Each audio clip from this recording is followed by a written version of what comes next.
두 분께 이제 질문 드리고 싶은 게 그리고 나름대로 열심히 20대를 살아가고 있다라고 생각을 하는데 두 분이 다시 20대로 지금 현 시대로 살아가신다면 어떻게 살아가실지 두 분께 여쭤보고 싶습니다.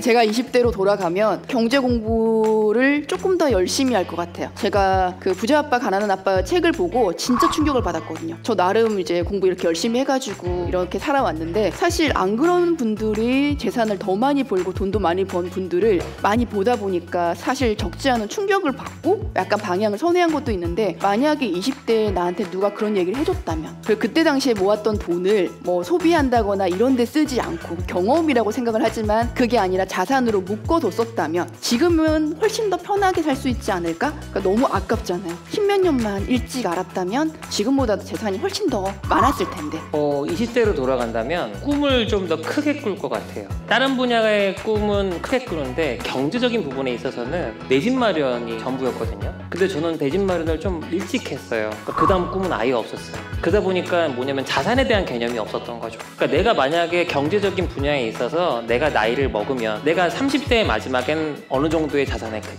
40대에는 어느 정도의 크기, 50대에는 어느 정도의 자산의 크기의 마지막 장면을 상상을 하면 역설계를 해서 내가 뭘로 돈을 얼마나 벌어야겠다가 나올 거 아닙니까? 근데 대부분 여기까지 생각을 하거든요. 근데 이걸 어떻게까지 잘 생각을 안 해요. 근데 저는 주변에 있는 사람들을 바꾸면서 인생이 바뀌었어요. 이 얘기를 꼭 해주고 싶어요. 제가 사업을 할 때는 부자들로 제가 채워졌을 때 마인드가 바뀌면서 정말 열심히 살아야겠다는 챌린지가 왔고요. 일을 할 때는 그 일하는 사람들만 내 주변에 있었어요. 인생이라고 하는 게 혼자 사는 사회가 아니잖아요. 조금 더 넓은 시야를 갖고 큰 꿈을 꾸려면 많은 사람들을 만나야 되고 인맥이 중요하다 이런 개념이 아니라 내가 사는 사회에 대해서 조금 더 돌아보고 내가 거기에서 어느 정도 포지션까지 갈 건지에 대해서 생각한 다음에 어떻게를 고민해 가면서 나보다 먼저 간 사람들을 찾아다니면서 얘기를 좀 들을 것 같아요. 요즘에 SNS가 있잖아요. 가볍게 거기서부터 시작하셔도 조금 도움이 되지 않을까 싶습니다.